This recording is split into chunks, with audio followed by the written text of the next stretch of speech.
Hello everyone, welcome to FOC classes. This video is for class 12 Information Technology IT code 802. आज की video में हम cover करने वाले हैं चैप्टर 2 ऑपरेटिंग वेब के लिए इंपॉर्टेंट क्वेश्चन आंसर्स. ये पार्ट 1 है, इसमें हम 1 मार्क के important question answer and PYQ discuss करेंगे एंड नेक्स्ट पार्ट में हम रिमेनिंग क्वेश्चंस को डिस्कस करेंगे. ओके एंड इससे पहले हमने chapter 1 database concepts RDBMS tools, इसके लिए ऑलरेडी हमने सारे क्वेश्चन आंसर्स कंप्लीट किए हैं including the coding question answer. Because आपको कोडिंग में प्रॉब्लम आती है, इसलिए आपके लिए सेपरेट कोडिंग वीडियो प्रोवाइड की गई है. Okay, you can check the links given in the description. Okay, so now let us start the video.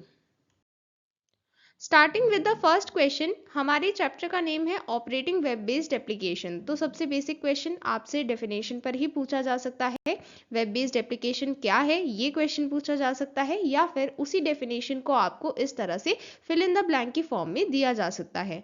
तो एक ऐसी एप्लीकेशन जिसे आप वेब ब्राउजर के थ्रू एक्सेस करते हैं एंड आपके पास एक नेटवर्क कनेक्शन का होना भी ज़रूरी है, ऐसी एप्लीकेशन को कहते हैं web based application. Okay, then next question, complete the sentence. So ये भी fill in the blank type का क्वेश्चन है, बट यहाँ पर आपको सिर्फ एक वर्ड नहीं फिल करना है, एक से ज़्यादा वर्ड आपको यहाँ पर फिल करने हैं. ठीक है, पूरा सेंटेंस आपको यहाँ पर कंप्लीट करना है.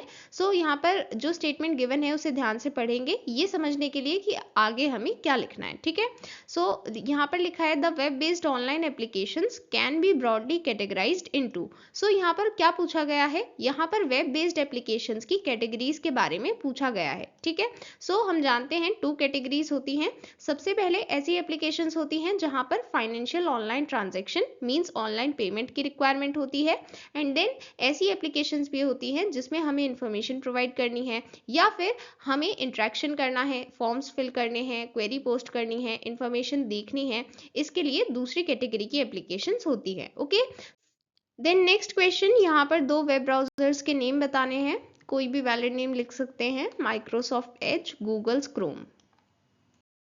Then next question, name the Indian government portal for booking train tickets. Train tickets book करने के लिए मींस ऑनलाइन रिजर्वेशन करने के लिए इंडियन गवर्नमेंट पोर्टल का नेम बताना है. This is IRCTC portal.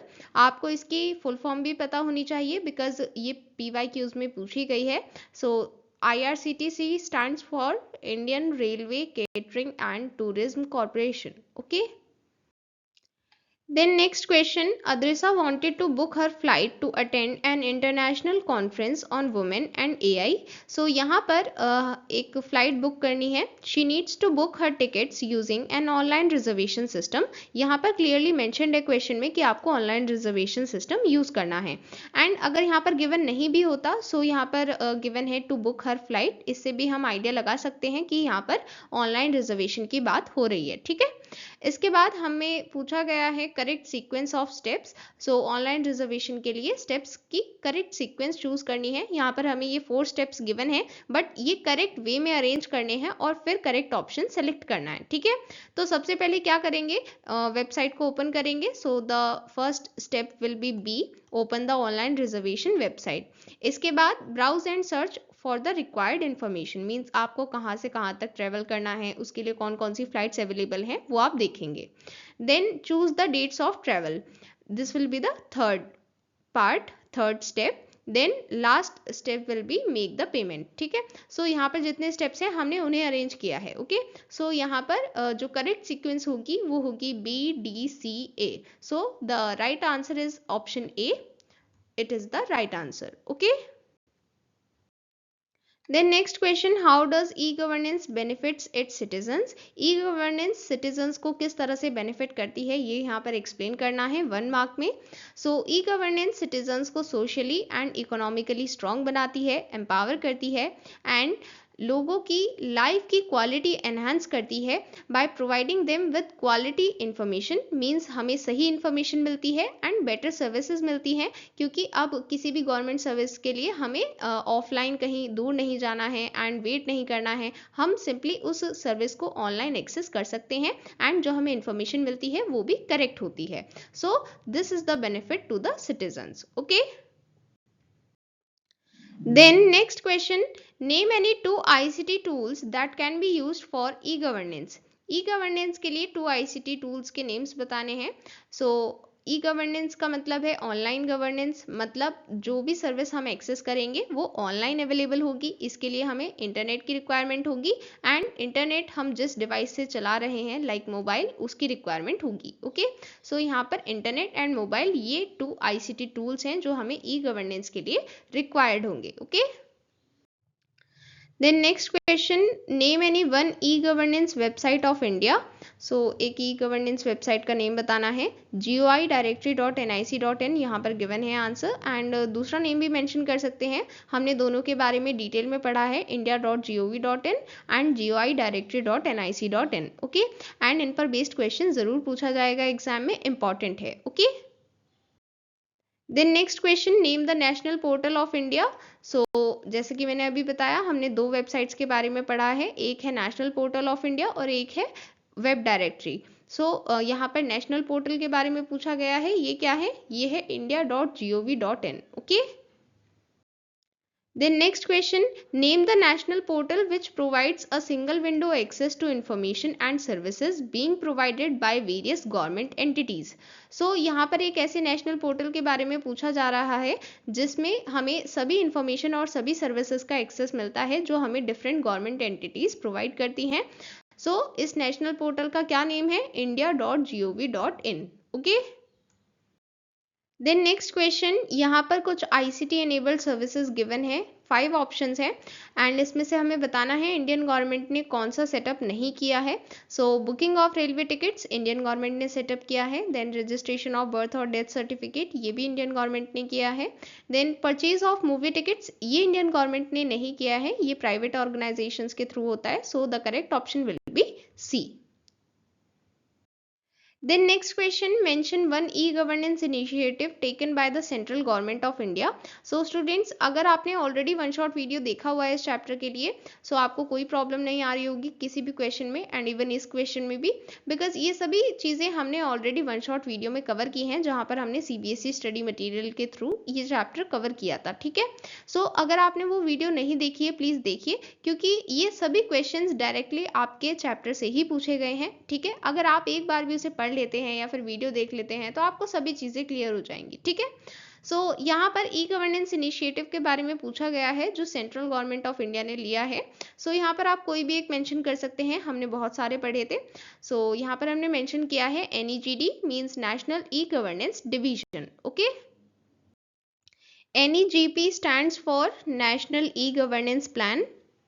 Then next, NEGD stands for National E-Governance Division। The correct option is C। So NEGP and NEGD दोनों बहुत इंपॉर्टेंट हैं, PYQs में continuously पूछे गए हैं। So आपको दोनों की फुल फॉर्म लर्न करनी है एंड साथ ही जो बाकी ई गवर्नेंस इनिशिएटिव हैं आपको उनको भी एक बार रीड करना है। Okay, Then next question, Dash is an e-commerce application where the customer can purchase goods over the internet। So यहाँ पर एक ऐसी e-commerce application के बारे में पूछा गया है जिसमें कस्टमर इंटरनेट के थ्रू सामान परचेज करता है, प्रोडक्ट्स परचेज करता है। सो इसे हम कहते हैं online shopping. Okay, then next question, online shopping का एक बेनिफिट बताना है कस्टमर के लिए।